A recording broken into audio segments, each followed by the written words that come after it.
The story began with Viren Arc, the protagonist's father, returning home. The maid greeted him and pointed to the crib, saying that his son was here. He picked him up and said that they had met. This power contained in the baby is truly terrifying. Not only is his power beyond all expectations, but it also perfectly matches the secret arts of the Arc family. But from now on, he will have to go through a thorny path, and his name is Absolute. Let him live, appreciating his own views and the path he has chosen. After some time, when MC Absolute Arc grew up, he began to train his fighting skills with other people in the kingdom. After another fight, he began to fight again and thought that he was the son of a merchant. As a villain, he needed training. 10 years ago, he woke up and saw a completely unfamiliar ceiling. Hearing the name said by the man at that moment, he felt a strong connection with the book he was reading. Because this world is just like the popular fantasy novel, The Chronicles of Linen. At the same time, he realized that he is the villain who plunged many of the people of Linen into despair, the famous Absolute. However, the main problem with this story is that Absolute Arc, in whose body he was reborn, will be killed by the protagonist, Hitsuji Aruto. The reason for his defeat is simple. He had no allies. Although he had enough power to solve the problems of the kingdom, some nobles sided with the protagonist. As the situation worsened, one by one, they all rushed to the side of the protagonist. In the end, when he faced the protagonist face to face, Absolute Arc was left all alone, and his fate was to die at the hands of a hero with excessive power. If the story develops in the same spirit, the protagonist will kill him, which he cannot come to terms with. There are only two ways to befriend the hero or defeat him: remaining a villain. He does not think that the first option will work out because he hates the hero. Since he was born a villain, he will become one, as intended in the original. But he will not lose. He will eliminate all the obstacles before the original events begin and prepare well to become absolute evil. He will crush the protagonist. MC, fighting with his opponent, eventually defeated him, and the guy said that he gives up. He thought that for this, he first needs to make a couple of reliable allies. One of the servants admiringly said that this is as expected from the young master. He answered with a serious face that of course. The protagonist immediately calmed down and thought that allies are important. The main problem with the villain's skill is that the price for the acquired power is universal hatred, and the skill can be developed. But thanks to this, he can become stronger. He apologized to them for being rude. The servant said with smiles that it was okay. They were his servants after all. A fellow trainee approached him and smiled and noted that his sword skills had improved. In the end, he was completely defeated. MC agreed with a calm face and thought that after trying a technique just once, he strangely mastered it completely. Healing, thanks to which he easily heals wounds, barrier techniques, close combat with a sword, and a skill with potential development called Absolute Evil. He is almost omnipotent. He is an absolutely cheap character. He is becoming more and more interesting if he tempers himself and finds allies before the story begins. Suddenly, a servant ran up to him and said that the Lord Viren was calling him. After some time, the said with a serious face that he was informed about his training and education. He is doing well. As expected from the next head of the Arc family, he must hone himself to perfection. MC thought that his father was striving to make their family the strongest in the kingdom. At first, he thought he was scary, but he turned out to be a real villain. And when he was shown the training, he simply froze in shock. He replied with a serious face that he thanked him for the kind words. He will continue to strive for success. The protagonist thought that he was pleased to hear praise after a long time. He is even glad. Viren said that then they would finish the preludes and move on to the main topic. Next month, there will be a reception in honor of Prince Michael's 10th anniversary. It is organized by the royal family, and this time there will be many of his peers. He should go there. MC thought that if he was not mistaken, then in the original story, Prince Michael was on the protagonist's side. Viren added that he did not want to say this, but due to his abilities, he could easily be misunderstood. Let him be quiet at the reception, okay? He agreed and said that if that was all, he would return to training. When the protagonist left the office, the father smiled and remarked that he had not expected him to look him in the eye or even be intimidated by his overwhelming aura. Suhai, the butler, asked if he knew that his level was now over 40. The young master was developing suspiciously fast. Viren said that by the time he took his place, he would probably be the strongest in the kingdom. If they could pressure the powerful families and force them to submit, there would be no problem. It was the same in his time. Suhai nervously replied that thanks to this, they obeyed him, but his reputation was poor. Viren replied with a serious face that this was the Ark family. The most important thing was strength that was clear to everyone. In other words, violence. Reputation was secondary. It was not that important. Suhai remarked that, however, in order to gain the loyalty of the nobles, they should improve their opinion of the Lord Absolute. Otherwise, there is a chance that in the near future, the foundation he laid will collapse to the ground. After some time, they came to the royal castle of the capital. Viren, calling out to the king and the prince, said that they should accept their congratulations. The man noticed that it was Duke Ark himself. And who was that next to him? The protagonist replied that he was glad to meet them for the first time. His name is Absolute. There was nervous eye contact between him and the prince. Suddenly, Count Jose called out to them. Viren approached him and asked with a smile how he was doing. He replied that everything was fine. MC, watching this, thought that the lower-ranking nobles were having a hard time, but the Ark family belonged to the nobles of a higher rank, so it did not concern them. Jose said that he heard that his son would also be coming today, so he would like to introduce his offspring and pay his respects. He took his son by the shoulder and pushed him forward. The protagonist asked what his name was. Chris Jose got very excited and introduced himself. He replied that his name was Absolute, and he was glad to meet them. The protagonist thought that the fact that even the lower nobles did not like them made him fear for the future. And yet, he hoped that he would be able to at least reach his peers. This was the best way to avoid collapse. After that, he went to meet the other children. Viren noted that he had already greeted most of those present. Now it was time for the adults to be alone. He could go to the next room. The protagonist agreed and went to the second room, where everyone immediately began to discuss him. He looked at them with an incredibly stern look, and everyone was immediately afraid of him. MC shouted with a serious face that their families were of a lower rank. How could they have the courage to come here? Let them get out of here immediately. They are only ruining their holiday. Suddenly, he saw that a fight was happening in the hall and furiously shouted, "What are they doing?" He asks again, "What are they doing with the subjects of the Ark family?" The protagonist turned to the children who were beating Chris, and with a serious face, noted that it seemed like they dared to use violence. First, he would listen to their excuses. Depending on their answer, he might forgive them. He thought that they were worthless fools who relied only on the power of the crowd. They dared to go too far. It irritated him. The MC furiously asked that raising a hand against the Ark family's subjects was the same as challenging their family, right? He remembered their faces, and now let them get out. After that, the children immediately began to run away from the hall in hysterics. When they ran away, only a few children remained in the hall, who fell to their knees in horror. The protagonist thought that he forgot that he should give the impression of a good person, and he forgot to turn off the skill.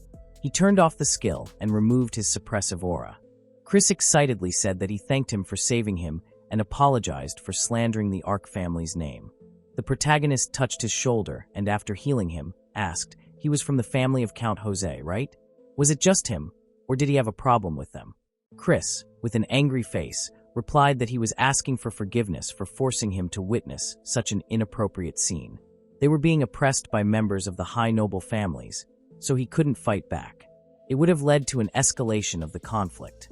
All responsibility lies with him, so he asks that he spare the others from punishment. Suddenly, Lady Cruel, a girl from the Cruel clan, stood up and apologized, saying that Chris had defended them and had gotten hurt in the process. It was their responsibility. She asked him to spare him. MC nervously wondered if this guy was more popular than him. It wasn't that he was jealous. He wasn't jealous at all. He calmly replied that he understood everything. But it wasn't just Chris who was to blame for what happened. It was all of them. Do they know why? Let him answer on behalf of everyone. Chris excitedly suggested that it was because they had allowed them to humiliate them. The protagonist replied that it was partly true. They should be aware of their own lousy reputation. So why were they even here? They should have known how they would be treated when adults weren't around. Chris put his hands on the floor and hysterically shouted that, for the subjects of the villain family, this was inevitable. So what was he suggesting? The MC asked with a calm face why they didn't wait for him. This incident happened because of the difference in rank between them. But what if he was here? He wouldn't let them do whatever they wanted. He thought that even now they showed fortitude. They dared to go alone, even though they were afraid. But he wasn't done yet. The protagonist added that, as he said before, this incident was all their fault. And now he would give them punishment. He used his oppressive aura skill and shouted that, from now on, at such events and in the academy, they should always be in his sight. Let them consider this their punishment for what happened. Everyone stared at him in confusion. Chris called out to him with tears in his eyes and fell silent. The MC said with a serious face, "Let them not misunderstand. This is all for the Arc family. But let them remember. From now on, let them not leave his side without permission." Everyone immediately happily agreed. After some time, the protagonist went outside and started showing Lady and Chris magic. He created a small drop and said that this is how you can combine water magic with wind magic. Her magic is water and wind. You can do a lot with it. In addition to magical power, there is also such a control ability. Lady said admiringly that this was to be expected from him. She will practice right now. When the girl left, the protagonist asked if he has fire magic, right? Chris excitedly agreed and added that for him. Fusion magic and the like. He said that depending on the level of training, fire magic can be used in different ways. Let him focus on developing his strengths. The guy got very nervous and agreed.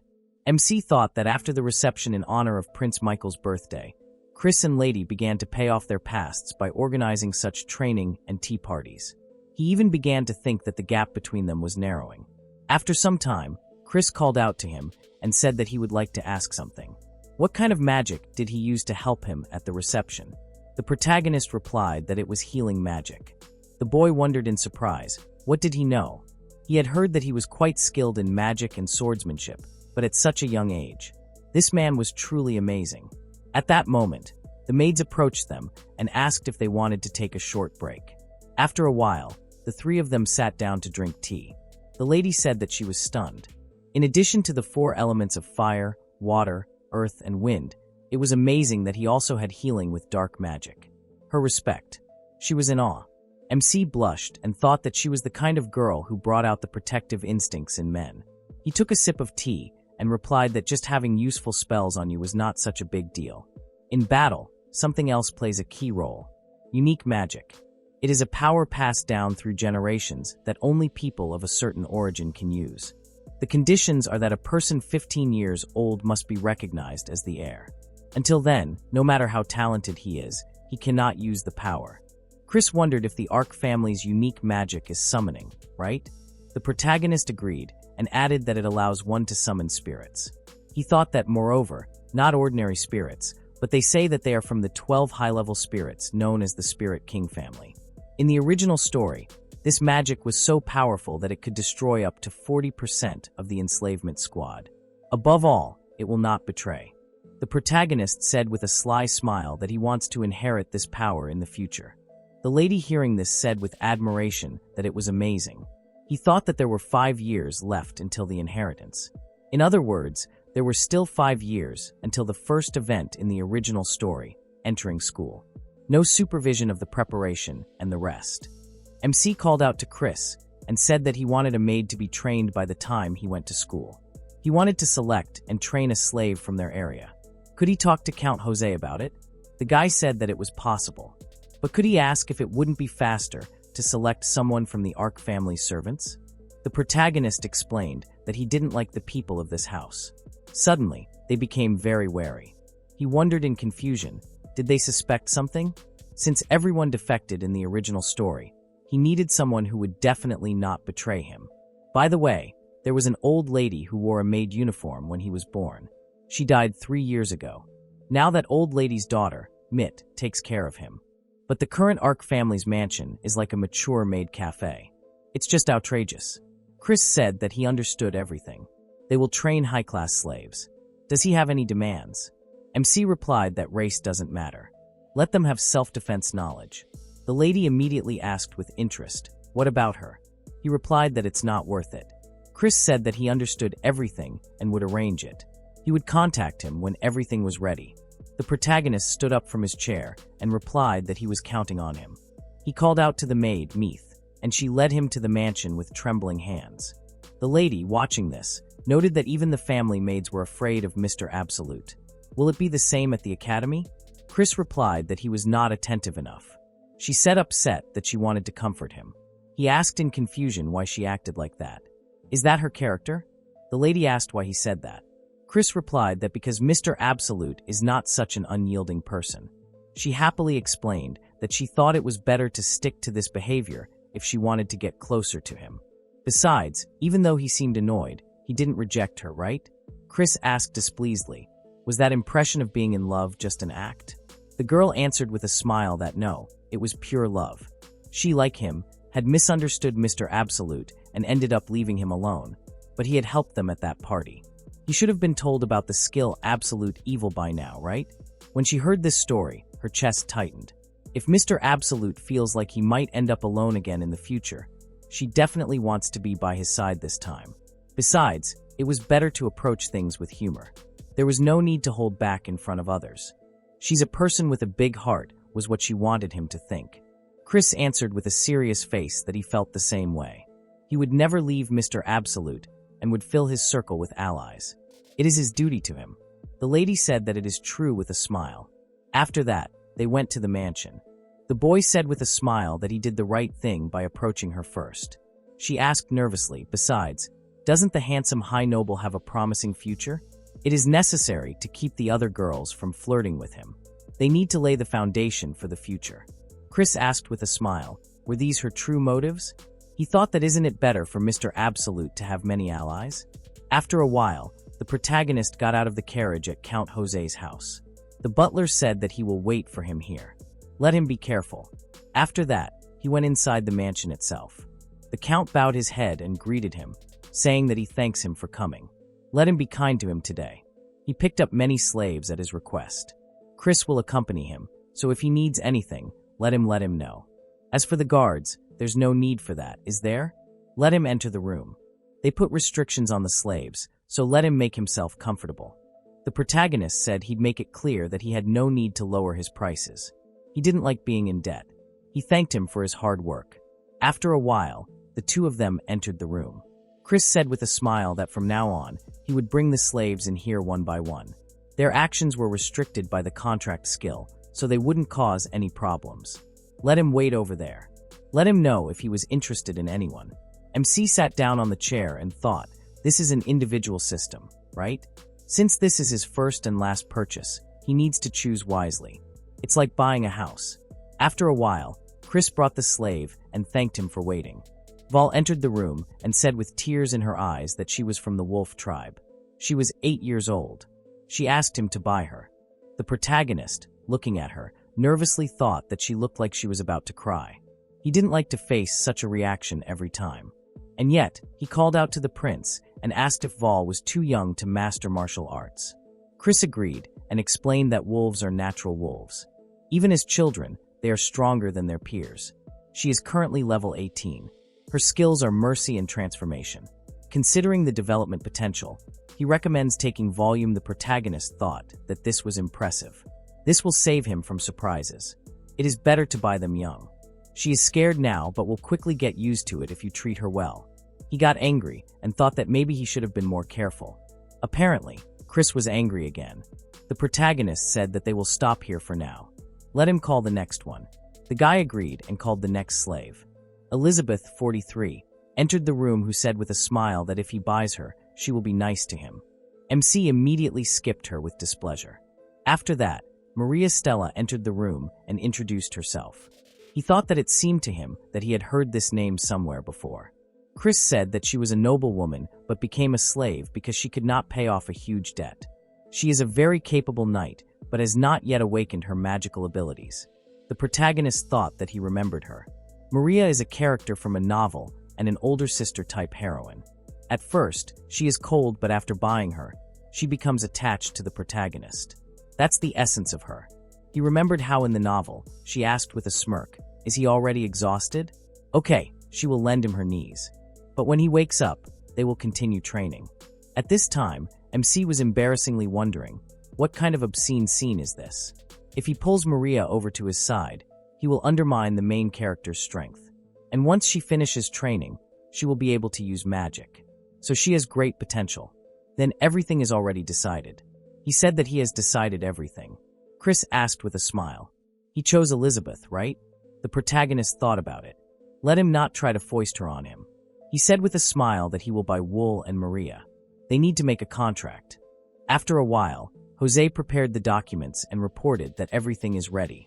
The protagonist looked at the slaves and said with a smile that from now on, their master is him, the Absolute. From now on, they will both serve him as maids.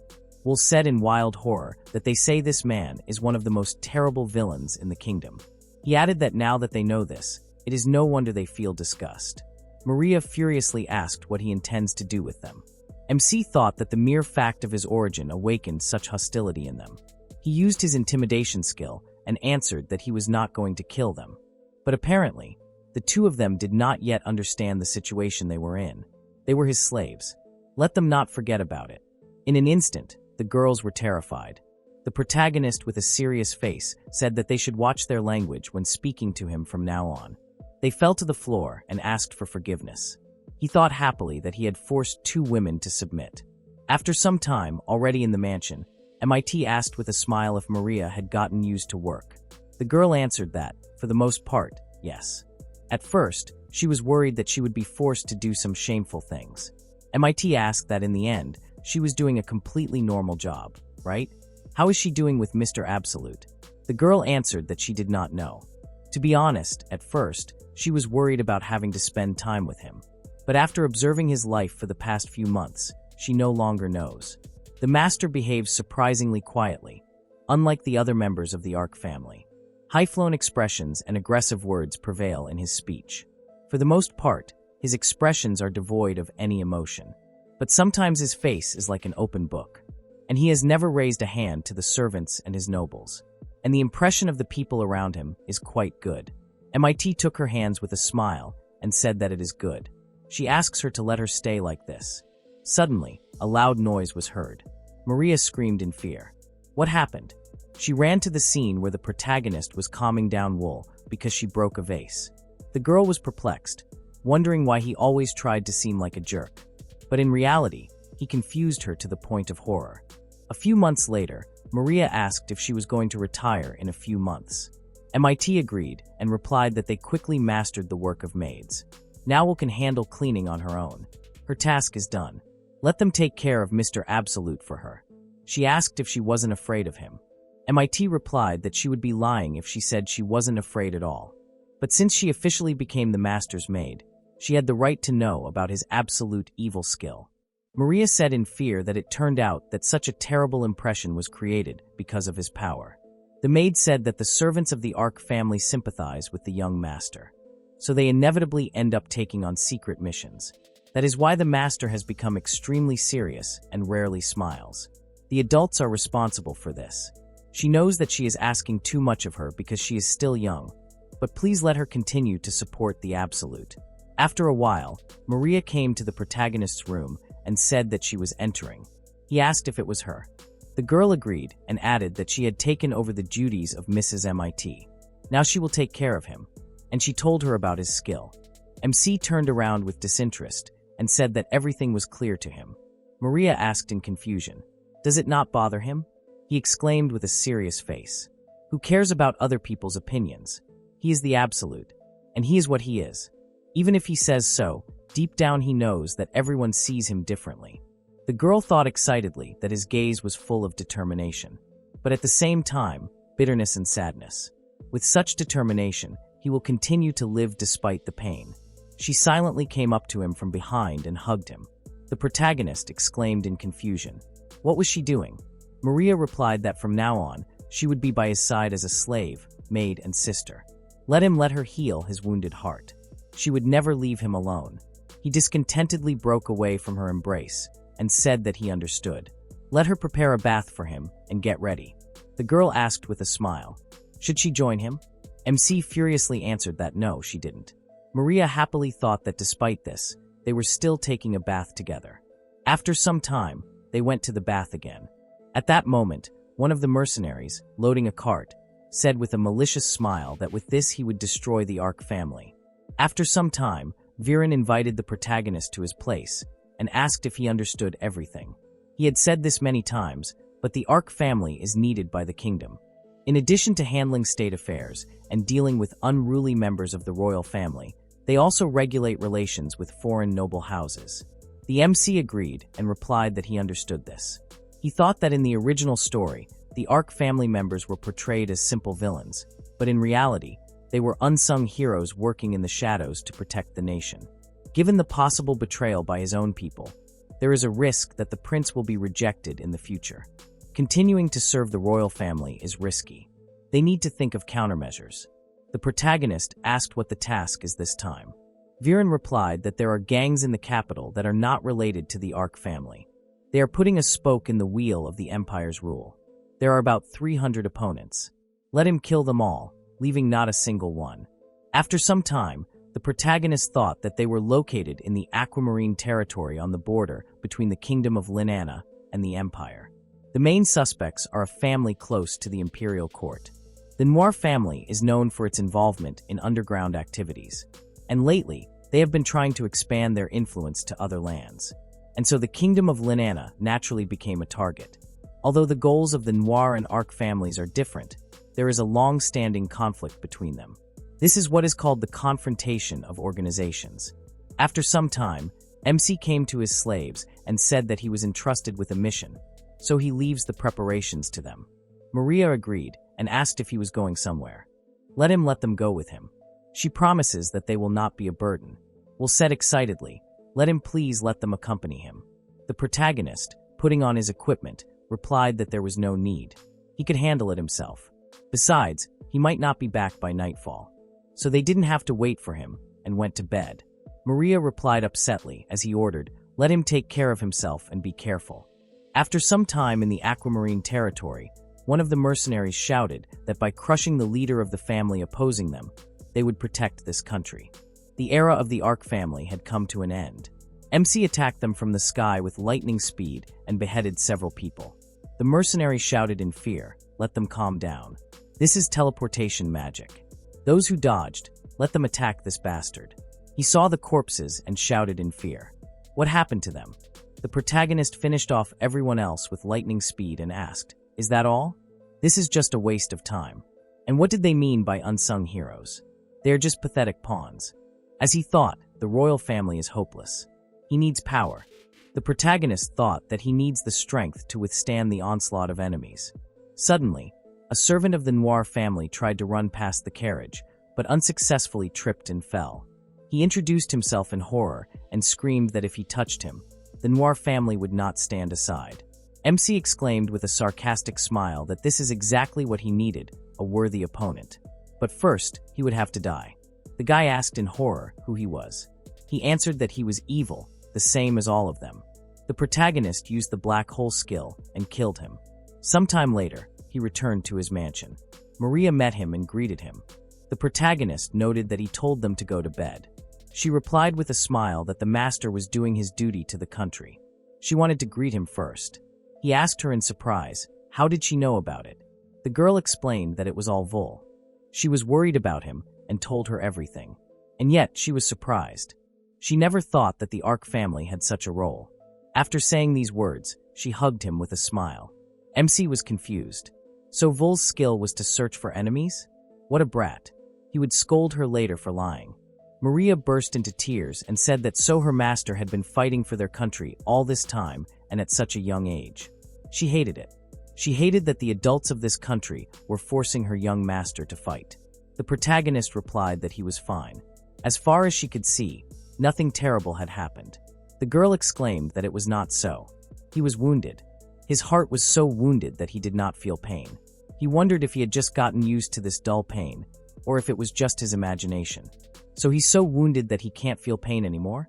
If that's the case, then he's screwed up, right? The protagonist walked away from her and said that he wouldn't deny it. It's late. Let her go to bed. Maria wiped her tears and said that she wanted to say something else. But it wasn't her place to say it.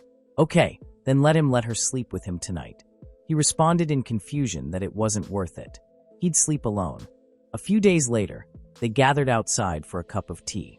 The lady, having heard about the tournament, asked excitedly, is there going to be a martial arts tournament in the capital? Why shouldn't he participate? She was sure that he'd win the under 15 category. Chris pointed out that he would also participate in the under 15 category. It would be a good opportunity to judge the strength of his peers. Besides, he heard that a hero would be participating in the tournament this year. MC asked in surprise, a hero? At this time, in the estate of Marquis Mirai, Alicia Mirai called out to the hero, Alt, and asked discontentedly, did he skip classes again? The guy, sitting on a tree, answered that he had no desire. In the morning, Absolute woke up from the feeling of something soft on his face. Maria, their maid, was lying next to him. She wished him a good morning and asked him where he learned such things. The protagonist indignantly pushed her away. She told him that everything was fine. She was his sister, and she would take care of him. The protagonist yelled at her to get out of his bedroom. Sometime later, Wool was washing dishes in the kitchen. Maria came to her and asked her if the master had already returned to his room. Wool answered her that he had. He left right after he had breakfast. Maria offered to help her, and the girls got to work. The head maid noticed that Wool was in a good mood. She answered her that he was. The master gave her chocolate. She added that if the master had not given it to her, she would never have known that something so tasty and sweet existed. Maria smiled and said that she was glad to hear that. So breakfast went without incident. Wool immediately became serious and then began to cry, and said that the protagonist scolded her. Maria exclaimed indignantly, "What did she say?" She realized that he scolded her because Wool overheard their conversation with the protagonist in the morning with her skill. She apologized to her. It was her fault that everything turned out like this. Wool confessed to her. She was worried about the master. That's why she told him everything. Maria told her that she knew it, and she felt the same way. She wanted the protagonist to rely on them a little more than he actually did. He showed concern for them in this way. It seemed that the protagonist did worry about them after all. Wool asked her if she was busy today. The girl told her that she and the protagonist were going to have a training match today. That's why she looked into the kitchen for a while. The girls screamed that she wanted to go with them too. Wool wanted to become much stronger to protect her master. Maria laughingly remarked, "Didn't they spar yesterday?" She didn't want to give in to her today. The girl hesitated with an answer. Maria asked her if she had any more things to do. Wool answered that she did. The girl said that then she would help her finish everything quickly. After some time on the training ground, Maria took a fighting stance and told the protagonist that she would not lose today. He told her to hit with all her strength. The girl began to hit him with blow after blow, increasing her speed. But MC deftly dodged her attacks, then successfully parried them. Maria cursed. She thought, as a knight, great hopes were placed on her. How could she give in so much? The protagonist distracted her from her thoughts and told her to try again. For a moment, these words of the protagonist returned her to her childhood. Her younger brother Ortega once also asked her to attack again. She thought that she was Maria, born a noblewoman. She lived a wonderful life, trained and enjoyed every day. Her father was an outstanding knight and her mother was a strict but very loving woman. And she had a sweet brother who enjoyed everything in the world. His name was Ortega. Their family was happy. But suddenly, their peaceful life came to an end. One day, their father and Ortega fell seriously ill. Maria entered her brother's room and saw her mother there, who was crying bitterly. Ortega was also whining from pain and weakness. Maria turned to her mother and asked her how things were. Her mother bitterly answered her that even healing magic did not help. They say that there is no magic that can heal them. Maria could not believe it. She exclaimed, "There must be something they can do. Otherwise, father and brother will not be able to be cured." In order to cure them, they borrowed money from everywhere, turned to bishops and potions. But despite all their efforts, they both died. Maria lost her beloved family, left only with an unbearable debt. She had no choice but to follow them. But she did not want to repay the kindness of those who lent her money to cure her relatives with evil. She changed her mind about ending her life, saying that she still had unfinished business. When Maria brought a family heirloom for sale, a merchant asked her if she was sure. It was the precious sword Stella, imbued with unique magic, an heirloom that she was supposed to inherit from her father. She told the merchant that she was sure of it. She had no other choice. But even having given up everything, she could not pay off the debt, and their lands became the property of the kingdom, and she was sold as a slave. The knight's promising future and happy, peaceful life came to an end. Continuing the training battle with the protagonist, she thought, When she first saw the Absolute, even though he was the same age as her late brother, she considered him an unpleasant child. Having missed a blow from the protagonist, she gasped in surprise, but again returned to her fighting stance and continued training. For the master who tries to be strong hiding his pain, she felt not only sympathy, but also love. She missed a blow from him again and barely held back her tears. Why did her master make his sister cry like that? The girl said through tears. This was her 10th defeat in a row. Even if we take into account swordsmanship, is there anyone who can defeat him? The protagonist answered her that he was not sure about it, but his father would easily surpass his level. He is a real monster. Maria thought in surprise. Hearing such a thing from him is just strange. The protagonist continued, as long as his father remains loyal to the royal family, he cannot say that he is completely on their side. The protagonist muttered thoughtfully. He did not appear in the original story, and he does not know what his father did when the Ark family was condemned. But they must be prepared for the fact that he can take the enemy side. Maria asked him again in surprise. In the original story, Absolute caught himself and told her. Let her forgive him. He was just thinking. He took a fighting stance and told the girl that they will continue. Maria objected to him. As it seemed to her, he was a little tired. Why does not he rest on the bench? She prepared light snacks for him. The protagonist was surprised. Is that so? After fulfilling her request, he began to snack with his ally. Noticing that MC had dirtied his mouth, Maria carefully wiped the dirt from his face. The protagonist grinned. Why was she treating him like a little child? She looked at his thoughtful look and noticed that he really seemed very tired. The girl told him that he could lie down on her lap if he wanted. The protagonist wanted to refuse her offer, but Maria forcibly laid him down. He wanted to resist, but the girl ruffled his hair and the protagonist gave in. Maria massaged his head and he enjoyed this feeling of bliss. MC thought, this is the moment he saw in the original story. After some time, Absolute gathered his allies and told them about the martial arts tournament in the capital. They will go there. While looking at the dessert, thought, sweets look so delicious today too. The lady enthusiastically exclaimed that he will definitely win. The protagonist waved his hand and the cup accidentally flew out of his hands. Will caught it lightning fast. The allies and the protagonist looked at her in surprise. The protagonist said, she Vol will participate in this tournament. Everyone was amazed by his decision. Vol, not fully understanding the meaning of what her master said, thought embarrassedly, is he talking about her? Everyone is looking at her. Then she asked him in a stuttering voice, does her master want to send her to the tournament? But she is weak and will disgrace him. The protagonist answered her that she has no reason to worry. She trained with him, didn't she? Therefore, she will definitely not lose to the rabble. And one more thing, if she defeats the hero, he will treat her to a dessert popular in the capital on the way back. The girl simply drooled with anticipation at these words. The protagonist continued, and if she becomes a champion, he will buy her everything she wants. He looked at her and noted what she would say to this. Vol exclaimed that she will go. The girl fell to her knees and said that she wanted new weapons and cute things. Chris noticed that she seemed to think that she had already won. The lady smiled, looking at her. Will clenched her fists and thought, becoming a champion is a sure sign of strength.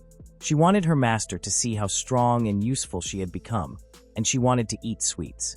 The protagonist enthusiastically exclaimed, turning to Wool, let her crush the hero and get everything she wanted. She answered him no less solemnly that she would fulfill his request. She would definitely win, and then they would celebrate the victory. Meanwhile, at the Marquis Marai's estate, Alicia's father called out to her and asked her where Alt was. The girl answered him. That idiot was probably lying around somewhere again. She was the fiancée and childhood friend of the hero Alt. After answering her father, she thought to herself that she was stupid. Father continued, let her listen carefully. It is believed that the hero's skill is the strongest ability granted by the god. Those born with such power are given the title of hero. It's because heroes are so strong that they become the nation's protectors in the future. And this is what happens when he gets distracted. He needs to realize his responsibilities as a hero already. Alicia thought, well, it's about time. After a while, Alt was proudly striding into the tournament arena in the capital. He told Alicia to move faster. The girl was indignant. Why was he so active only today? Because of his frivolity, she is constantly scolded. Alt exclaimed, he is a hero. His job is to fight, so he leaves studying and other things to her and others. She told him, it doesn't matter how powerful a hero's skill is if it was given to such an idiot. The girl continued, her father told her to tell him to win the tournament to prove his worth, as if it was some kind of trifle. Alt spoke with interest. He wondered if there would be strong opponents. She didn't happen to know about it. Alicia remembered that someone from the Ark family would be participating in the tournament. Alt had noted, the Ark family are the ones who are involved with the criminal world and do whatever they want from behind the scenes. Well, that's great. It's getting more interesting. When they arrived at the registration, Alicia told the registrar that Mr. Alt was participating on the recommendation of Marquis Mirai and would be competing in the under 15 category. The registrar said, as mentioned earlier, only skills and weapons are allowed in this tournament, no magic. She invited them to go to the waiting room. Alt told Alicia that he was going. The girl told him, okay, she will watch from the stands. He went. Alicia wished him luck. Alt said the Ark family, he the hero, will defeat them. All the villains will be destroyed. Alicia, looking at him, expressed her hope that everything will be fine. At the podium, Chris addressed the protagonist. He told him he had something to do before Wool's performance. The protagonist replied that he understood. The lady asked him if the MC wanted some water. She had prepared it herself. The protagonist thought, what did she say? She was offering him the water she had prepared herself? For some reason, this made him wary. He knew that this could happen one day. He didn't like it. Maybe he should have taken a closer look at her instead of relying on his own knowledge. It was said that she was the best sycophant in this country. A noble lady from a cruel family who is said to rule the heavens. Such a lady must have an iron will, right? She wouldn't bring something like that with her. High aristocracy, although that's not true. Too much honor. Then, what did that mean? She asked him if he wanted cold or warm water. He thought he'd take a little of this, just in case. So he told her he would have room temperature water. The lady brought him a glass of water and remarked that the water was fresh. The protagonist took a sip. He thought so. She immediately told him that it was water. After drinking the water, the protagonist told her that the water was very tasty. The lady stared at him in amazement. Then she thanked him and remarked that, for some reason, her water tasted better than that of other water mages. At that moment, Chris approached them. He said that he had returned. The lady turned to him. Would he like to try the water she had prepared? Chris asked her in surprise. The water she had prepared. He wanted to say something else, but the protagonist asked him to shut up. At that moment, the lady exclaimed that Vol had entered the arena. The girl, having examined the Naiad Vol, was surprised. What kind of weapon was she holding? It didn't look like claws. She would fight practically with her bare hands? The protagonist said, her greatest strength is her astonishing speed. Since she is still short, long weapons are not suitable for her. So they created one that she can deal serious damage with just one punch. The lady exclaimed in admiration, as expected from Mr. Absolute. Chris worriedly noted, will everything be okay with her? Vol, of course, has grown up over the past time, but she is still a child. Even with amazing speed, she may not have enough strength. Besides, the protagonist has forbidden her to use the appeal for now.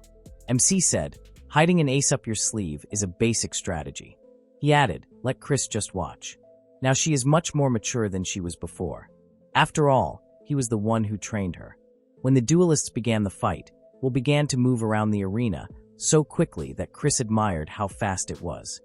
The protagonist, looking at how she arched her stance, thought that she looked like a wolf waiting for the right moment to pounce.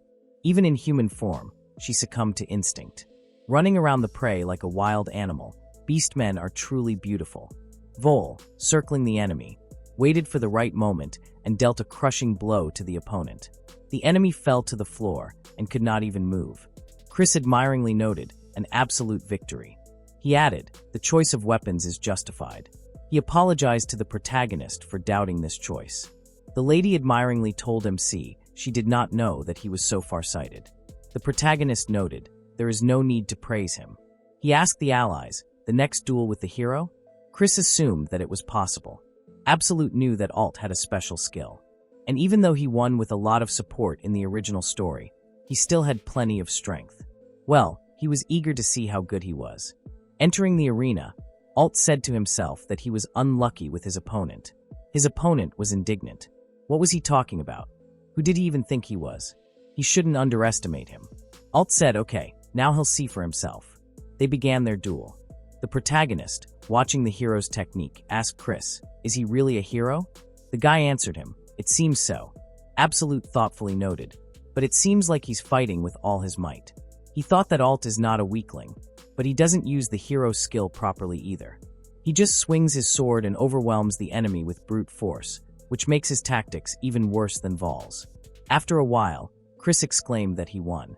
He noticed, maybe the hero is not very experienced. After all, there weren't many kids as experienced as Mr. Absolute.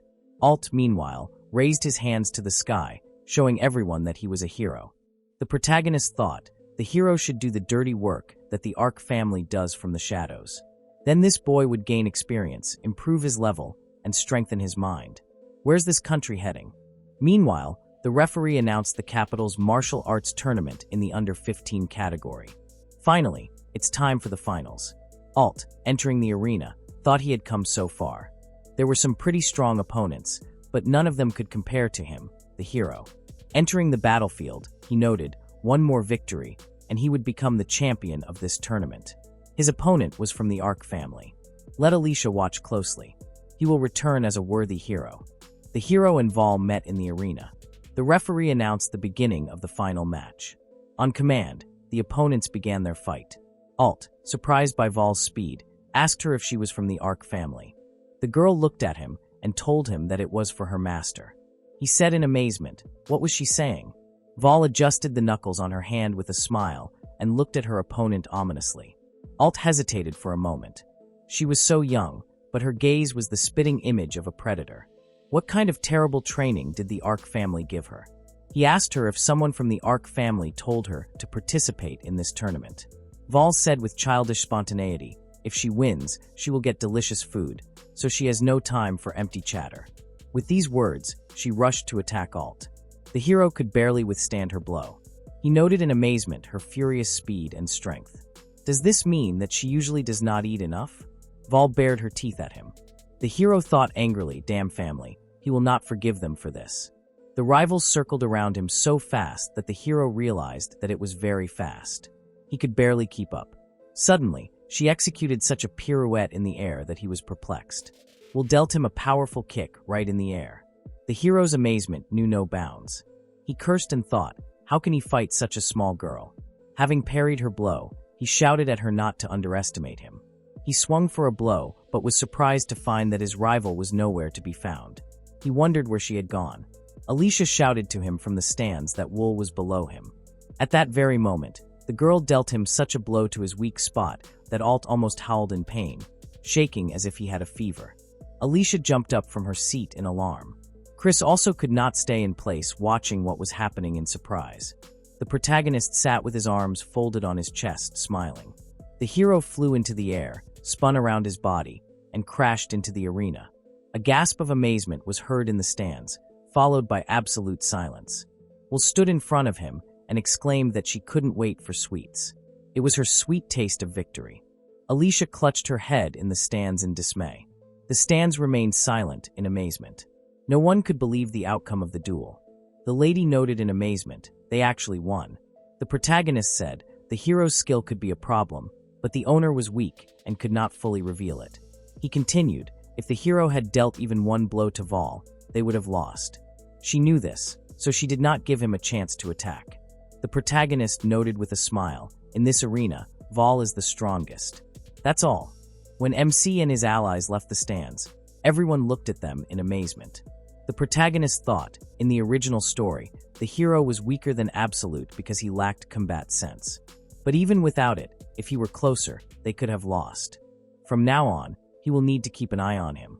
At that moment, a happy Vol called out to him and told him that she was back. Let them go eat sweets now, and at the same time, they can go shopping. The protagonist smiled, patted her on the head, and said that she tried hard. He would definitely reward her. He urged her to go ahead and take whatever she wanted. The girl rushed into the shopping arcade with a joyful cry. Meanwhile, Alicia was sitting by Alt's bed. The hero was lying with his eyes closed and groaning. She quietly noted, she did not believe it. Even being a hero, he lost. She thought that Alt believed that he could win, relying only on his strength. She hoped that this defeat would teach him something. The girl was mentally indignant and couldn't her father, instead of leaving everything to the hero, come up with some countermeasures himself? She was like a hard worker.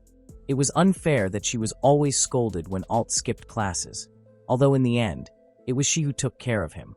Besides, it was her father who had decided to shelter the hero in the first place. At that moment, Alt woke up and called her. The girl said his name with relief and added, finally, he woke up. Alicia asked him how he felt. Alt, looking detachedly at the ceiling, noted that he had lost. Alicia sadly confirmed that this was so. She asked him if he had learned his lesson. The hero clenched his fists and said that he had decided everything. The girl happily folded her arms across her chest. She was happy that he had finally understood everything. She believed in him so much, believed that he would realize his duty as a hero. But Alt gloomily said that he would destroy the Ark family. Out of anger, he sat up on the bed. The girl asked him in surprise. What did he say? He continued. After watching Val at the end, he thought that nobles who enslaved and forced a small child to fight should not exist. The rumors were true. The Ark house were some scum. Alicia, not believing her ears, exclaimed indignantly, but the enemy house was a high noble. Even if he was a hero, it was simply reckless for a commoner like him to destroy high nobles. If he got involved with them, the Mirai house would suffer. She noted that Alt was sitting there, lost in his thoughts. The girl exclaimed angrily. Did he even hear what she was saying to him? Alt looked at her and suggested that they overthrow this idiotic house together. Alicia thought resignedly. He didn't listen to her at all. The hero continued. It was sad to admit, but he couldn't crush them alone. However, if she was by his side, he would succeed. The girl was hysterically indignant. Let him not joke with her like that. She won't join him with such baseless arguments. If he wants her to side with him, let him find a good reason and let him gather a large army. Only then will she support him. Alt looked at her, surprised by her reaction. Alicia continued. And until then, let him not even dare to mess with the Ark family. She doesn't want the Mirai family to suffer because of him. Alt, leaning on his sword, got up from the bed and told her that he understood her. She wants him to gather soldiers from the royal family and high nobles and crush them. As expected, she thinks completely differently. He looked at her, smiled at her, and said that he will do it. Alicia, hoping that he will still give up on his plan, took what he said with annoyance. Meanwhile, the protagonist received an order from Michael. The prince wanted Val to be brought to him in the royal palace. The protagonist thought angrily. This is the puppy in whose honor the reception was held. Probably Michael was one of those who provided the hero with military support in the original story. It is impossible to allow him to become their enemy now. MC called Wool and Maria to him and told the girl that they are going to the palace. Prince Michael is calling them. Wool exclaimed in fear. What did he say? Did she do something wrong? And for this, will she be killed? The protagonist told her to calm down. No one will touch her. He added probably he liked her at the tournament and he wanted to take her for himself or something like that. Tears appeared in Wool's eyes. She asked him with a trembling voice. Will he give her up? Does her master hate her so much? After all, he stroked her head when she won. And now, is he ready to give her up? The protagonist told her not to be afraid of anything. He will not give her up. Just let her refuse his offer if she does not want to side with Michael. And he will do everything possible to protect her. He looked at her carefully and added, after all, she belongs to him. Wool, in a fit of emotion, walked up to him, hugged him, and repeated his words, she belongs to her master. When the allies arrived at the palace, the prince told them that they had done a good job. He invited them to come in and sit down. The protagonist noted that there were a lot of people in the room. He asked the prince, why so many guards? Isn't it too many for simple protection? Michael exclaimed, really? After all, he is next in line to the throne. The guards say that it will be a disaster if something happens to him. He understands that they are uncomfortable, but let them endure this for a while. Will looked very unhappy. The protagonist put his hand on her back, calming her with this gesture, and agreed with the prince, they will endure. He continued, could he ask the prince why they were called here today? Michael told him, well, it wouldn't take them long, just as long as it took them to submit to him. The protagonist tensed up at his words. The prince capriciously told him to give him his slave, and then he would have mercy on him. MC, barely holding back his anger, said that he refused it. He asked Michael, was that all he wanted to tell them? If so, they would go home. The guards readied their weapons. One of them put a sword blade to the protagonist's throat. The Absolute was indignant. What was he trying to do? Why did his guards draw their swords? He ominously continued that he was warning them for the first and last time. Let them return their weapons to their sheaths. The guard who had put a sword to the protagonist looked at him in amazement. Michael burst out laughing and exclaimed, "He can't believe that the infamous Ark family is so stupid." The prince spread his arms and asked the MC, "What will he do against so many guards? Looks like he needs to be taught a lesson." He turned to Val and asked her, "What will she, a slave, say? If she becomes his, he will spare her master." Val hugged the protagonist and angrily answered the prince that she belongs only to her master. He will never lose to him.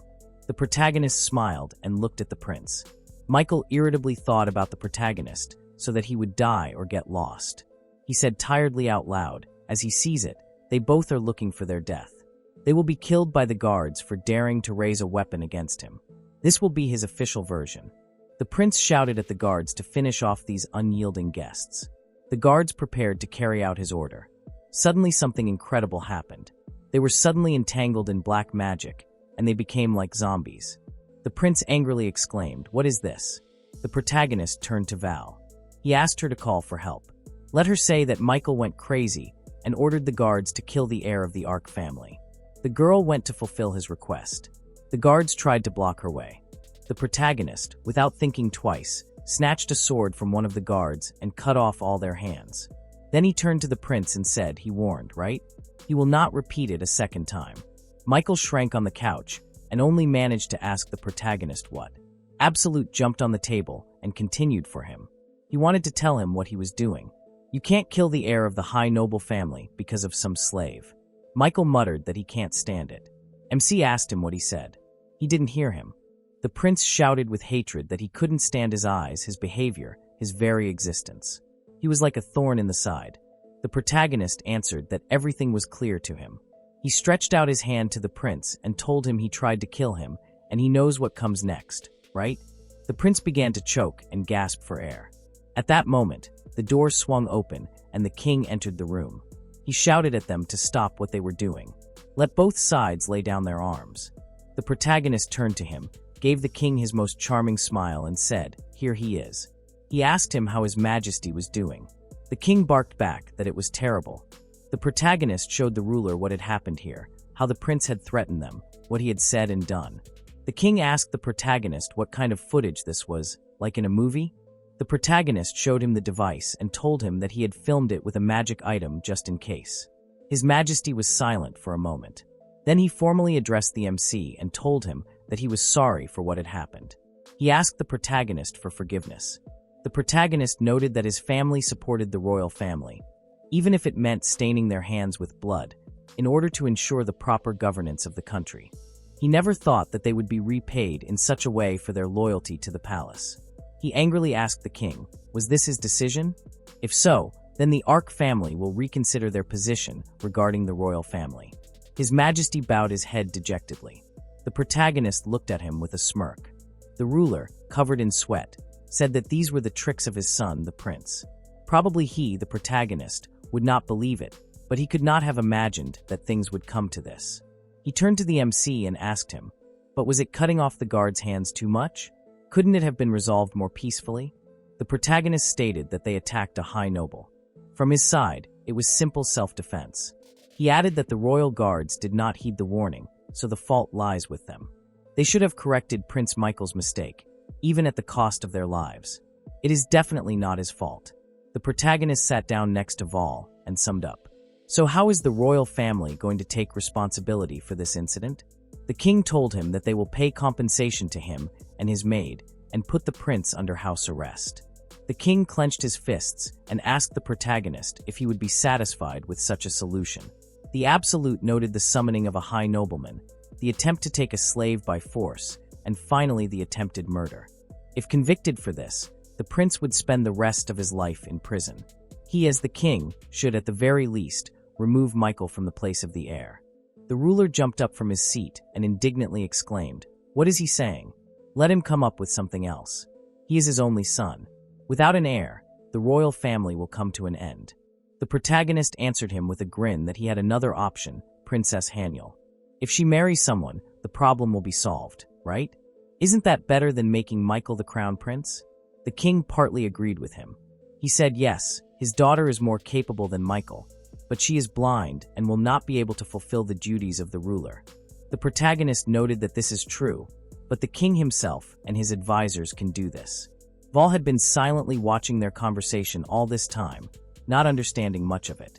The protagonist continued, his demand is compensation for him and his maid, as well as the removal of Michael from the position of crown prince.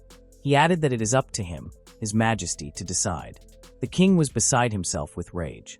Sometime later, when the protagonist and Vol returned home, they sat down to drink tea. There were desserts on the table, and Vol looked at them with hungry eyes. She asked the protagonist, "Is everything okay?" He told her that it is. This is compensation from the king, and she can eat as much as she wants. She should not worry about it. Vol looked at him with a puzzled expression and asked him why he protected her. If the prince became his enemy, wouldn't it be a problem? The Absolute agreed with her, right?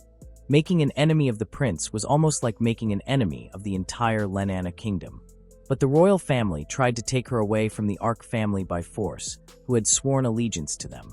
He suddenly shouted, "What nonsense!" They ruled their territory even before the founding of the Lenana kingdom. No matter how loyal they were, the entire land belonged to the Ark family. They had no reason to give up a single slave to anyone. Vol looked at him in amazement. The protagonist continued, she was a slave serving his family. As the master, he had a duty to protect her. So she shouldn't worry. He laughed and added, his family had enemies everywhere. Even if they did nothing, that was nothing new. Vol looked at her master with admiration and love. She remembered how she was once told that she was abandoned because she was weak. In the wolf tribe, the weak are not liked even in their families. Strength is a source of pride. So Vol was always alone and sold because she was weak. She was not even fit to be a servant. And yet fate smiled upon her in the form of the protagonist. He bought her. And now she had her own roof, her own bed, food, the strength to fight. She also received protection, and this feeling of warmth. So now she told the protagonist that she would protect him even if she had to die for it. The protagonist laughed and told her that he was not so weak as to need such a sacrifice. He added, and now let her eat. Vol did not need any more persuasion. She pounced on the desserts with pleasure. At this time, the king called his son to him. When the prince came and knelt before his father, his majesty asked him, does he understand what he has done? Michael stubbornly answered him that it was the protagonist's fault. He had attacked first. He had no choice but to attack him back. The king asked his son if he could say the same after that. He showed him the device on which the protagonist had recorded what was happening and turned on the broadcast of this entire unpleasant story. After watching it, Michael exclaimed in surprise, "What was this? How is this possible?" The king answered him that the Absolute had given him this. He, his son, his heir to the throne, had done something unimaginable. The prince shouted angrily, "Him again, that coward again." It was all his fault. He, Michael, had nothing to do with it. The protagonist had ruined his reception in honor of his 10th birthday. That was why he wanted to teach him a lesson. The king adamantly noted, he told him, it was because of the duke's intrigues and not because of the Ark family, this loyal victim family. The prince exclaimed that he did not believe it. His majesty said, in any case, he committed a crime. And for this, he, Michael, loses the position of crown prince. Father added, usually, for this they put you in prison. So let him be grateful for such a lenient punishment. The prince, not believing his ears, exclaimed indignantly, should he leave the place of crown prince? This is simply ridiculous. The king winced at his scream and said, if he shows this footage to all the nobles and apologizes to the Absolute, he said that he will consider reinstating him as crown prince. The king was silent for a second and said, but then it will be the end for the royal family. He advised his son to think about his actions and use the experience gained in the future. And now that's all, he can leave.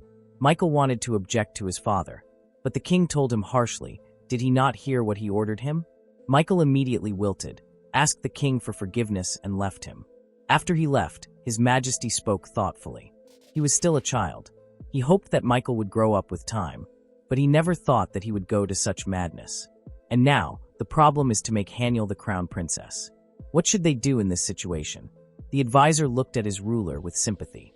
Suddenly, the king came up with an interesting idea in his opinion. He said, "What if Haniel were to betroth to Absolute?" The advisor looked at the king in bewilderment. Even he did not expect such a decision. The king, seized by this idea, began to reason that this was not a bad idea. The advisor wanted to stop him, but the ruler did not hear him. He said opposing Duke Zen, who supports Michael, means making an enemy. But making an enemy in the face of the Ark family, and especially Absolute, is much more dangerous for the country. By becoming related to the Ark family, they will also reward them. Should they move in this direction? The advisor shouted at His Majesty to hold off on such reasoning. 5 years later, in the Ark family estate, Maria, who was already 20 years old, and the protagonist, at the age of 15, were training. Finally, Maria said that she gave up. The girl smiled and told the protagonist that she hadn't been able to keep up with him lately. This made her a little upset. Even though he was adorable, she was a little offended. At that moment, who was 13 years old, shouted at her that it was now her turn to train with the master. The girl turned to the protagonist and asked him to fight her now. The Absolute smiled at her, thus giving her his consent. After the training, the protagonist thought that if he needed to think about something, he'd better go for a swim. As a villain, he simply needed it. As he sank into the bath, he thought finally he turned 15. As soon as he entered the Capital Academy, the main plot of the Chronicles of Lenin would begin. His thoughts were interrupted by Maria. She came to his bathroom and told him that she came to rub his back. The protagonist answered her rather sharply that he did not need it. The girl asked him in surprise, did he already do everything himself? He said he had already told her that from now on, he would go to the bathroom alone. What was so unclear? Maria said upset that she had already decided that she would help him with his back. The girl, unexpectedly for the protagonist, threw off her towel and slyly said she was not at all against taking a bath with her master. MC noted that this was not quite decent, but he still let her into the bathroom. She told him that tomorrow was a very important day. After all, he worked so hard for this. The protagonist told her not to worry about it. Everything would be fine. Maria expressed a desire to take good care of him. The protagonist rudely told her to leave him alone. After some time, before the fight, his father told him that their family's unique magic was called spirit summoning. He knew that the first head of their family had established a connection with the Spirit King, right? The protagonist told him that he knew it. Absolute looked at his father carefully. Byron showed him the drawing on his hand and said that he, his son, must inherit this mark that was carved into his skin. In order to obtain the magic, he would need to kill the existing carrier. He sternly added that, of course, he would not let himself be killed so easily. So he, his son, would have to make a decision. The protagonist looked firmly at his parent and answered him that he had already decided everything. The protagonist thought, in the original, by the time this power was inherited, his father was already dead. The Ark family had already shed their blood. Viren asked him, the last time they fought, he was 10 years old, right? They looked into each other's eyes carefully. The protagonist activated the black hole, and a blackness formed behind him from which devilish limbs crawled out. Then Absolute used a black flame slash. A small explosion was heard, and his weapon was imbued with magical power. Viren received his son's attack and deflected it quite successfully. The protagonist thought in surprise, wow, his level is already above level 90.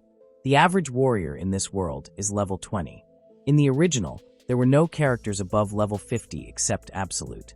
But this father's power, it is definitely above level 50.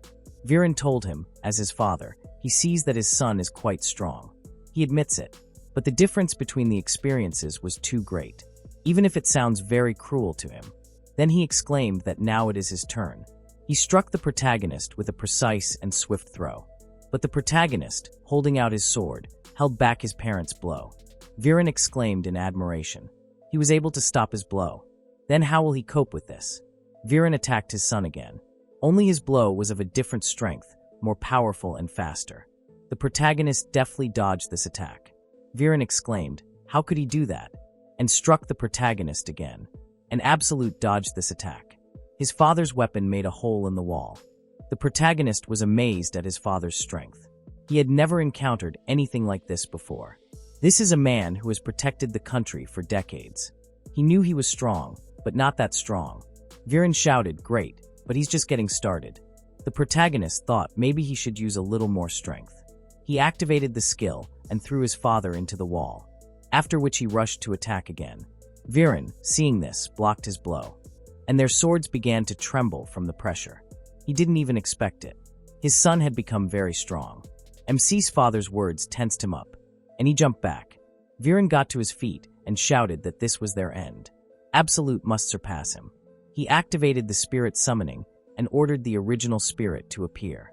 A girl in armor appeared out of nowhere and opened her eyes.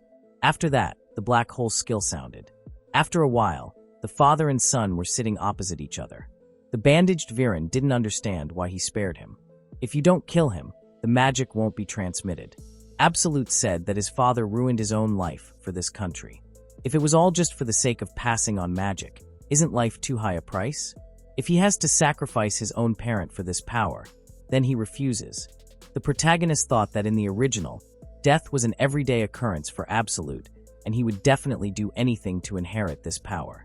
But he is not like that. Viren asked what he was going to do now. If he doesn't die, then he won't be able to master their inherited power. Absolute had already thought about this.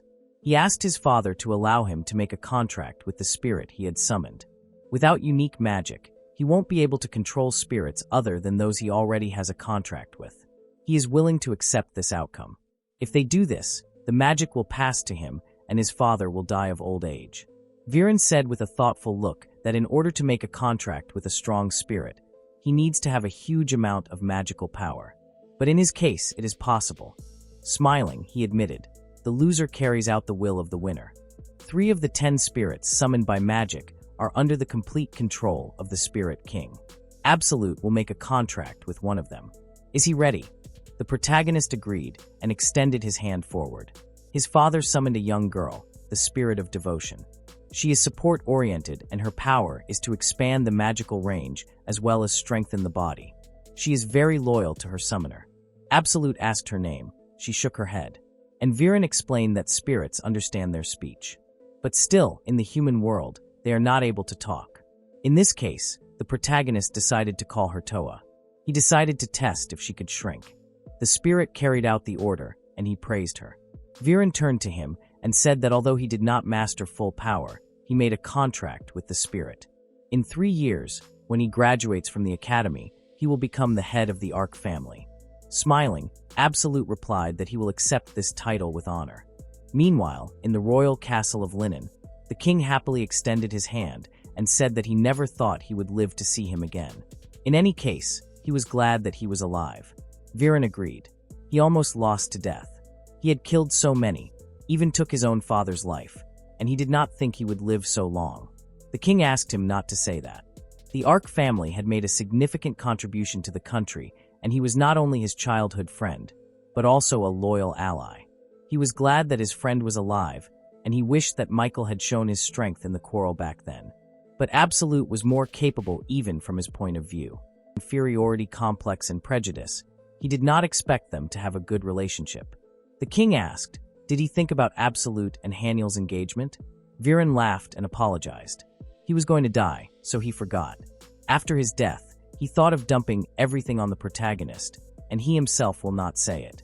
But the fatigue from serving the country is written on his face.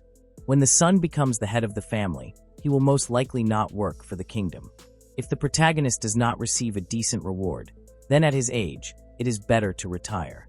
Meanwhile, the carriage drove up to the building, and the servant greeted him. The guys were standing near the wall, and Chris said about tomorrow's exams, there will be writing, magic, and close combat. Based on these results, people will be distributed into classes, and they will gain a small number of points without interfering with MC. Also this year, there will be Prince Michael, a saint and a hero, so they must be careful not to denigrate the name of the Absolute. He gave the opportunity to say to the protagonist, and he resolutely asked everyone to try. Chris noticed Eliza and said, it seems that this girl in a nun's robe is a saint, and an unimaginable aura emanates from her. The protagonist thought it was the heroine from the original story, Eliza. She had healed the hero several times during the battle with MC, all thanks to a skill called recovery. Her beauty and strength boosted the fighter's morale. Eliza was as dangerous as the hero. If she hadn't left the church yet, she must be pretty naive.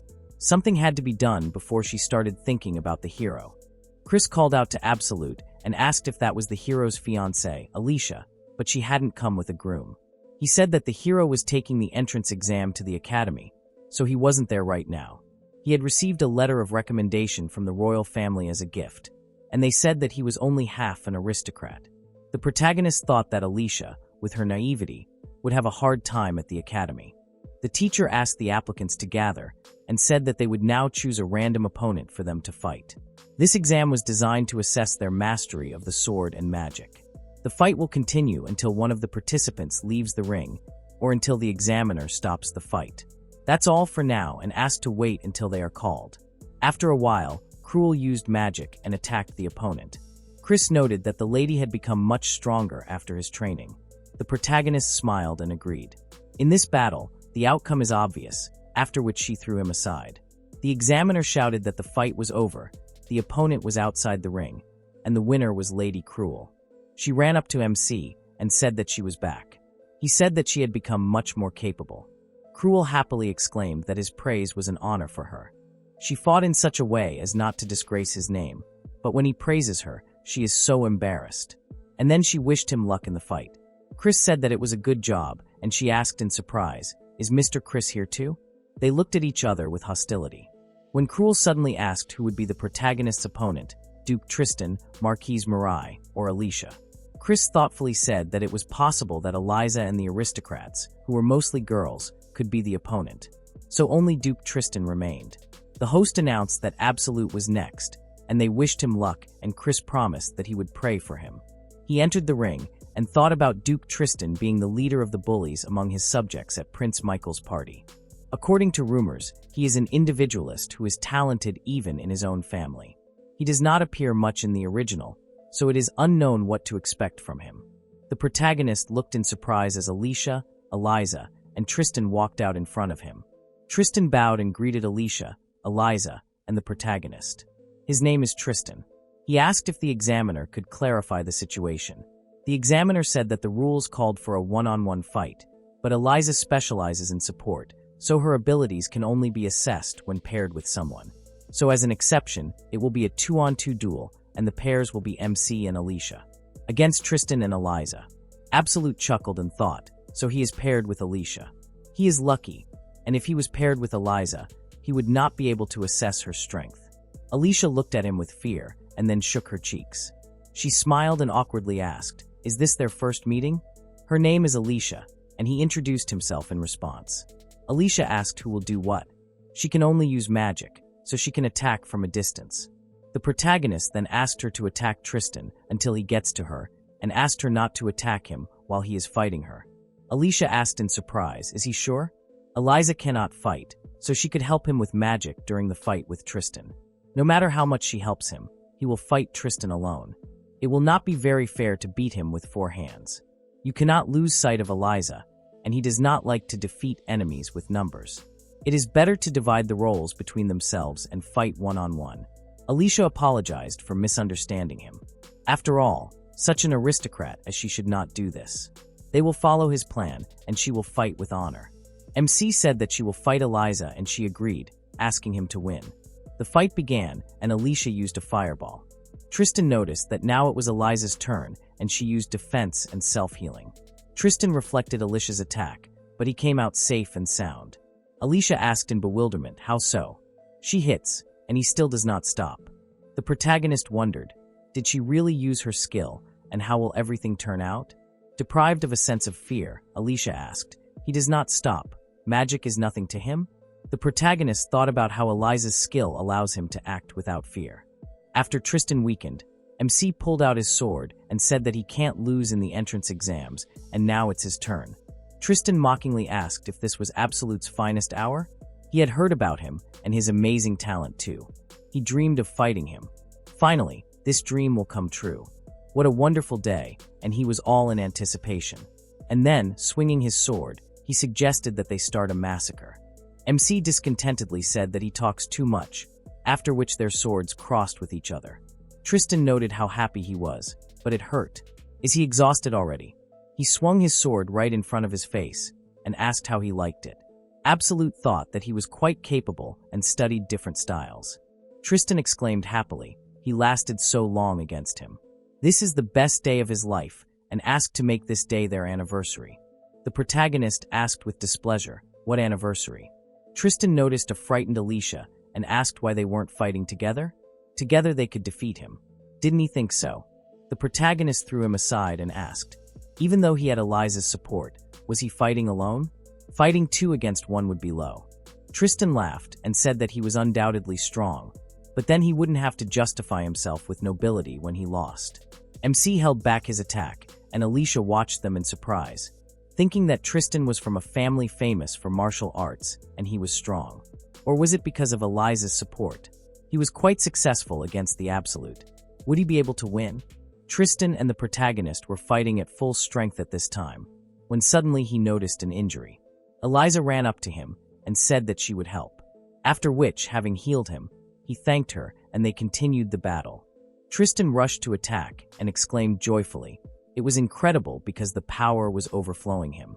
He increased his blows each time, and the protagonist thought that his strength and speed had increased, but the rest had not changed much.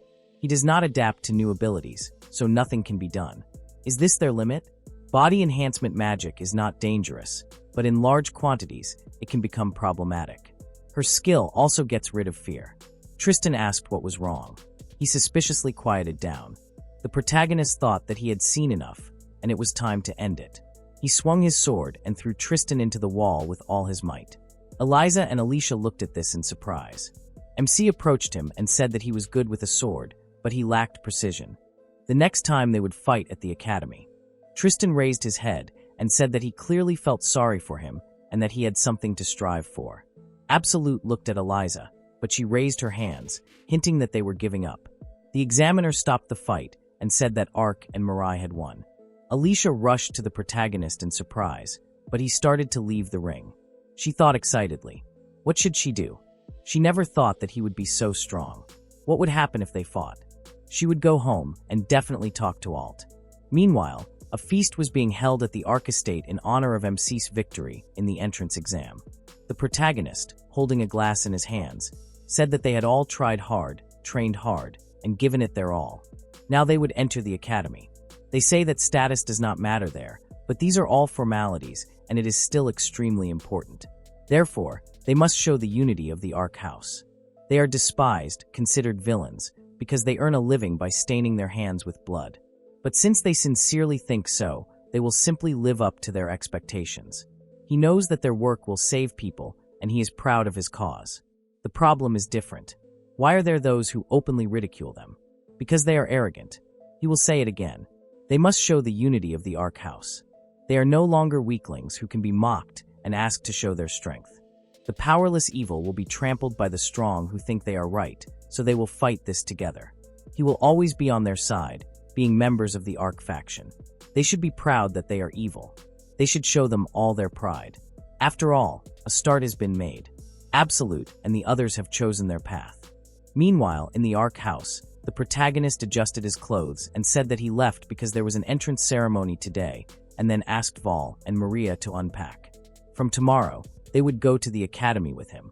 After a while, a carriage stopped near the Linen Royal Academy, and the protagonist got out. The students looked at the guys in fear and said that it was the Absolute.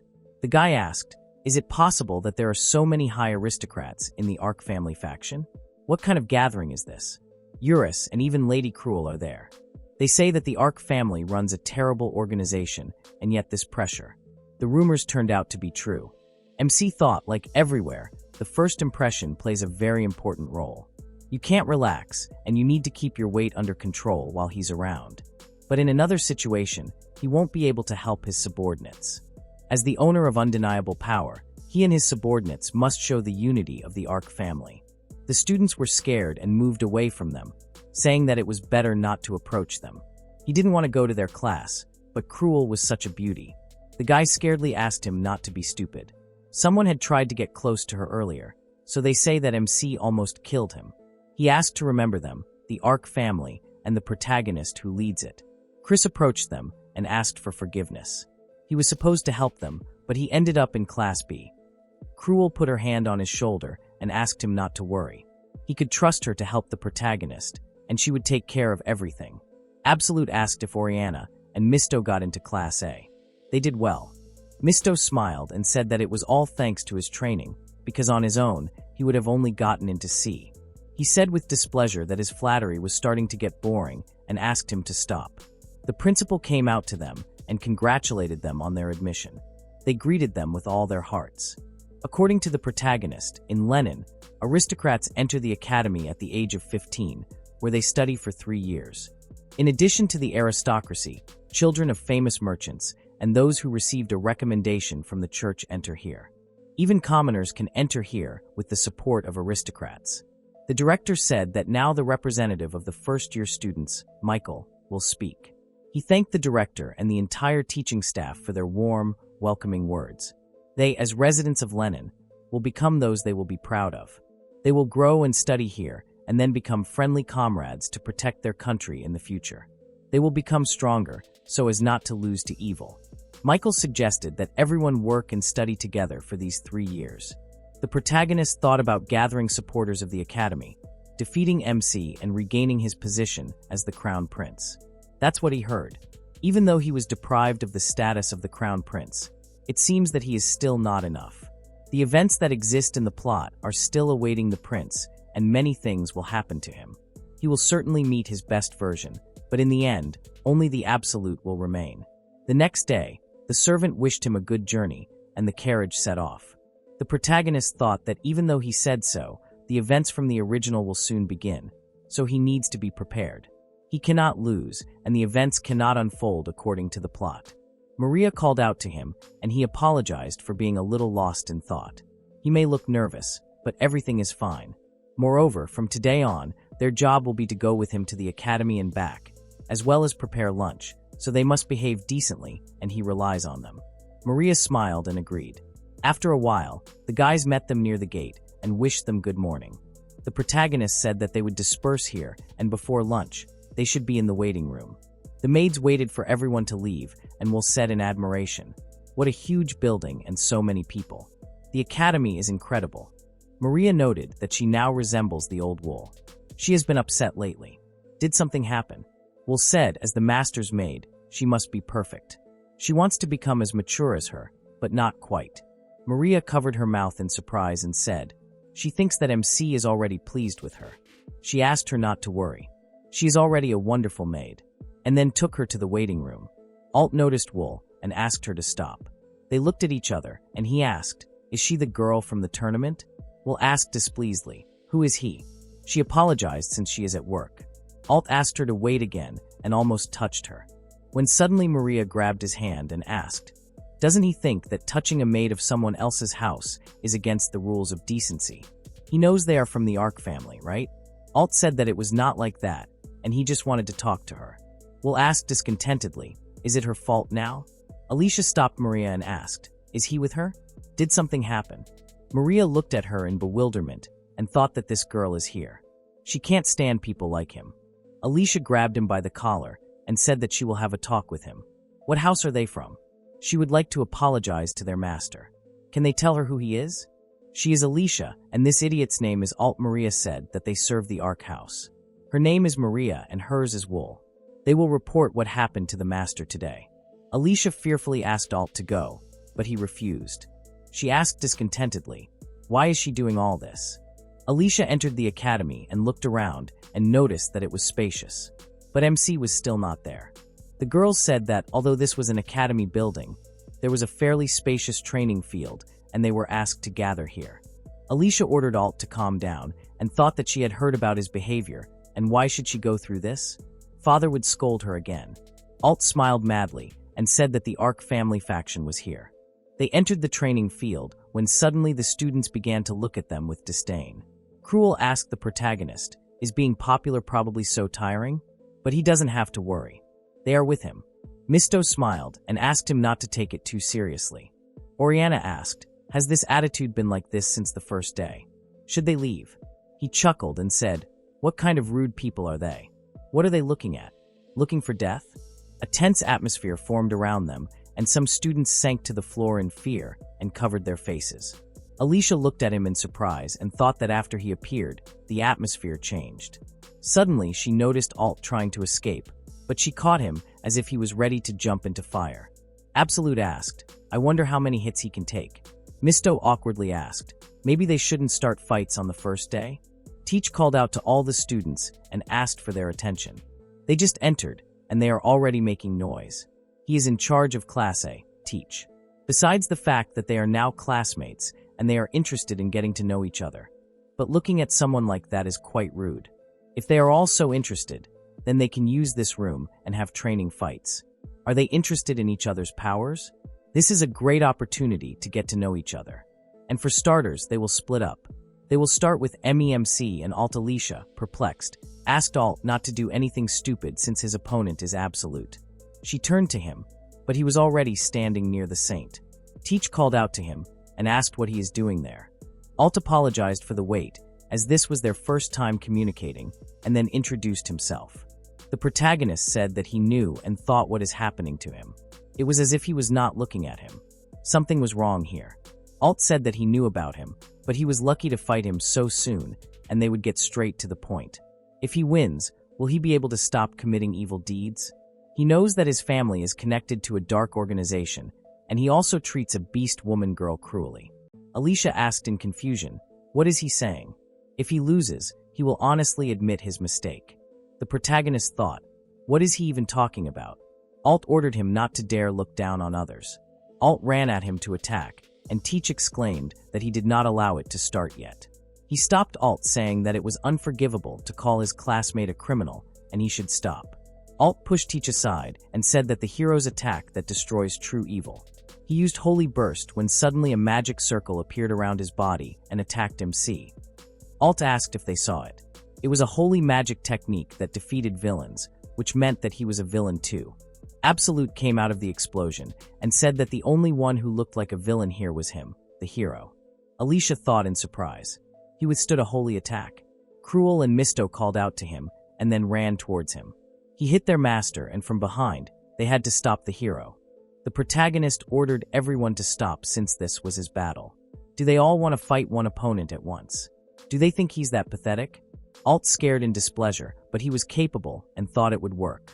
He swung his holy sword and asked, how about this? Suddenly, the protagonist appeared next to him and sharply hit him in the stomach, saying that he was too slow. Blood gushed out of Alt's mouth, and he flew into the wall. MC wiped his hand, saying, that's it. He has no talent, so he'd better practice with the sword. Alt raised his head and said in a crazy voice that it didn't hurt at all. He wouldn't lose because there were so many suffering people in this country because of the Ark family, and he had to help them, everyone and her. He rushed to attack him again when suddenly he appeared behind him and grabbed him by the shoulders, breaking his bones. Alt fell to the floor and raised his head discontentedly, said that he was a weakling. The protagonist noted that he talks a lot but has no strength at all. He has the skills of a hero, but in fact he's just an idiot who only knows how to shout about his rights. Alt angrily ordered him to shut up. What does he even know? He is evil, and he will destroy it then save her. The protagonist looked at him and said he is right. He is evil, the worst in this country. They will see the ally of justice. Meanwhile, Alicia lost consciousness from what was happening, and Teach was unconscious from Alt's skill. MC stood over Alt and asked, did he think that he would kill him and save everyone? His death will not change anything, and another evil will come in his place. He asked Cruel to bring other teachers and explain everything to them. Misto should tie the hero to a pole, and Oriana should watch him so that he does not escape. If they notice strange movements, they must attack.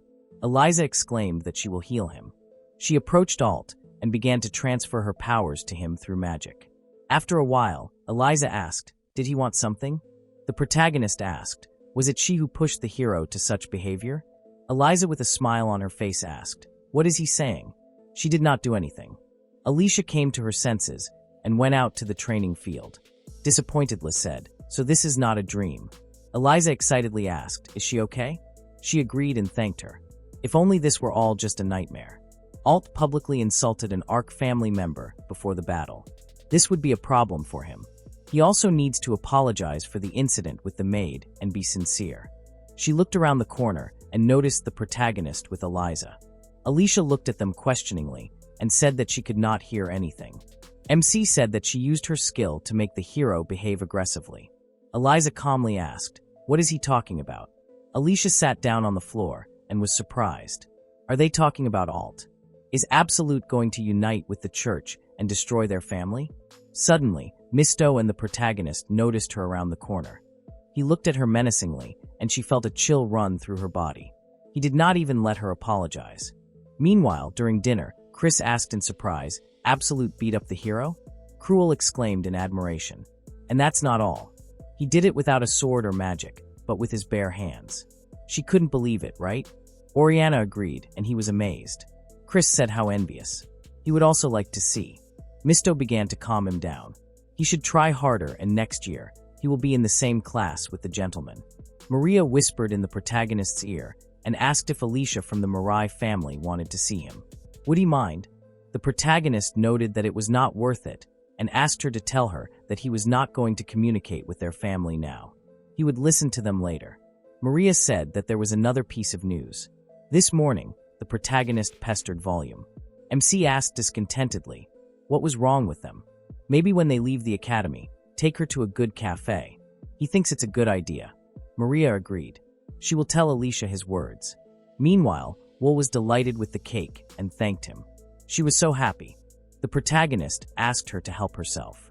When he suddenly thought about how delicious it was, and he didn't like it before, it seems that this is how the Absolute itself affects him. He looked at Maria and asked why she was looking at him like that. Does she want to lose an eye? Maria apologized and said with a smile that it was the first time she saw him eat with such pleasure. If he doesn't mind, could we serve it to them in the mansion? The protagonist said that it was not necessary. They would only eat it sometimes because it was really delicious. But it was better to eat it before death. MC called out to Wool and said that she had a problem with the hero this morning. Was there anything else wrong? She asked Hero.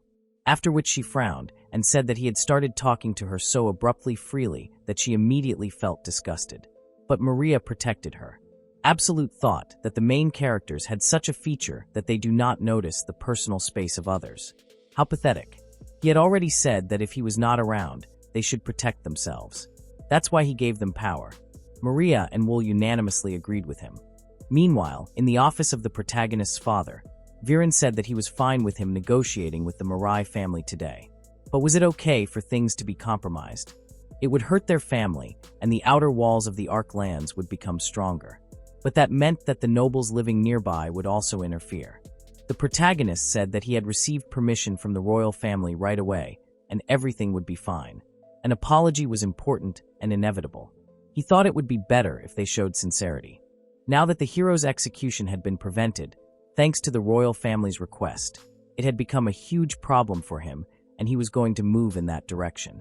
Viren asked him to take the initiative and do what he knew, but he must not show sympathy towards them. If the Mirai family had shown great priority in raising the hero, this would not have happened. Absolute joyfully exclaimed that everything will be fine and true evil is merciless. Maria entered the office and noticed that the Mirai family had arrived. According to MC, there are three main factions in Lanana. The royalist faction supports the king. The aristocratic faction fears that too much power will be concentrated in the hands of the royal family and seeks to concentrate it in the hands of the nobility. The neutral faction stands between the two factions and provides balance.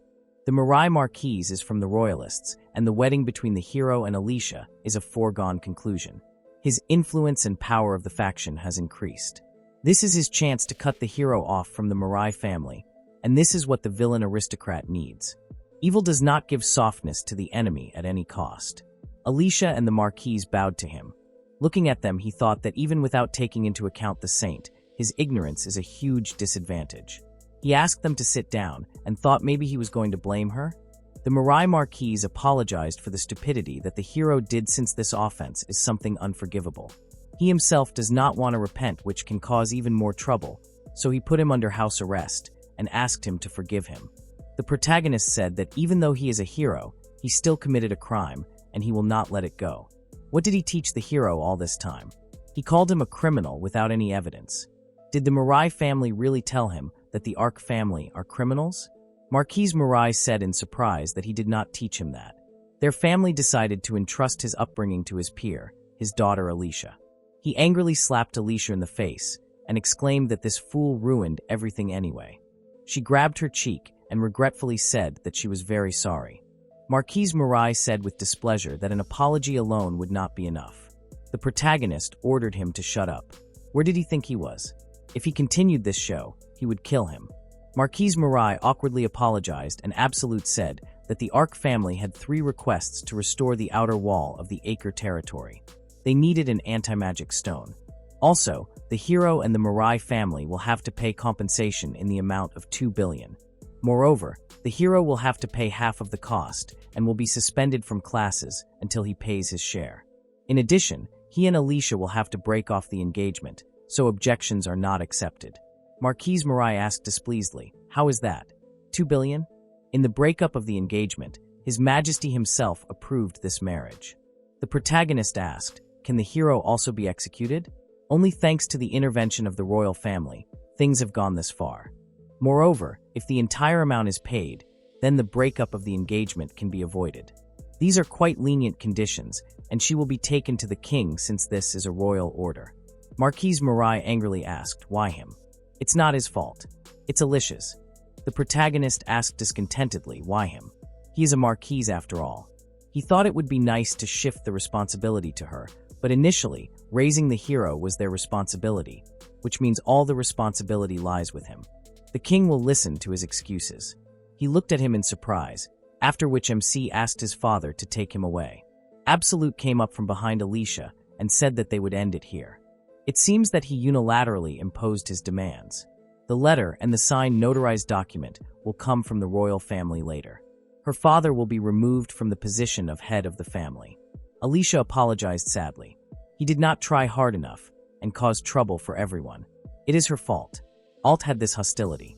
He pestered his maid, called him criminals, and attacked the teacher. It is all her fault. Why is she the only one suffering from this? He did nothing, and every time Alt does something, they get mad at her. Is it her fault that all this has escalated into a conflict between families? What nonsense.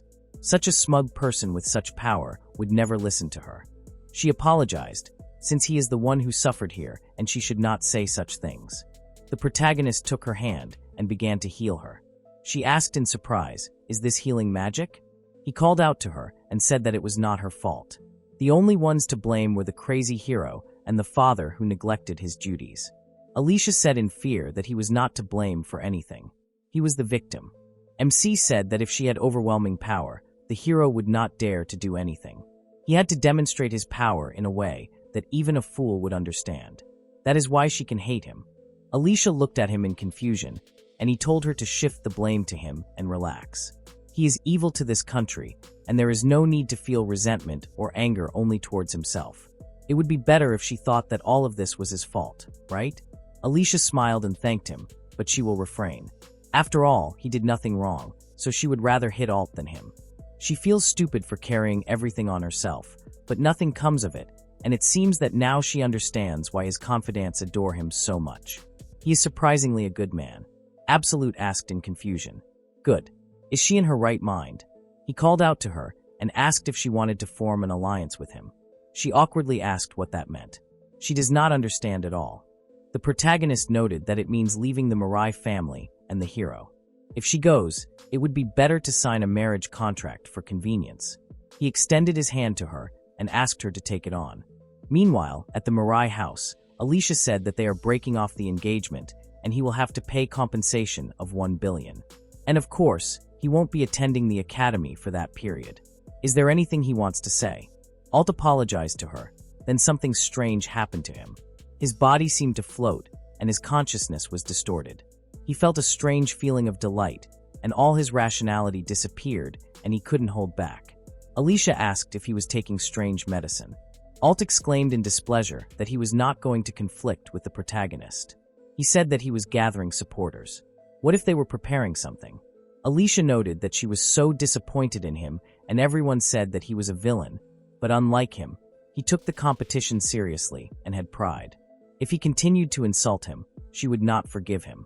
Alt gritted his teeth in anger and said that he really was a villain. Someone had to do it. She said that it was not so. If the Arc family did evil, then the country should deal with it. This isn't something you can do on your own. A hero's power shouldn't be used selfishly. Does he even understand what it's like to get hurt? Alicia turned away from him and said that they needed to make amends so he would leave home and become an adventurer and then contribute to this country with his new status. That would be his atonement. Alt called out to her, but she didn't listen to him and told him to leave since the conversation was over. He apologized to her and asked her to take care of herself. Alicia happily stretched and said that it wasn't that she hated him, but she didn't love him either. More like a nagging little brother to her, but at least she could relax now. Now the royal family would be watching him. If he did something wrong, it wouldn't apply to her.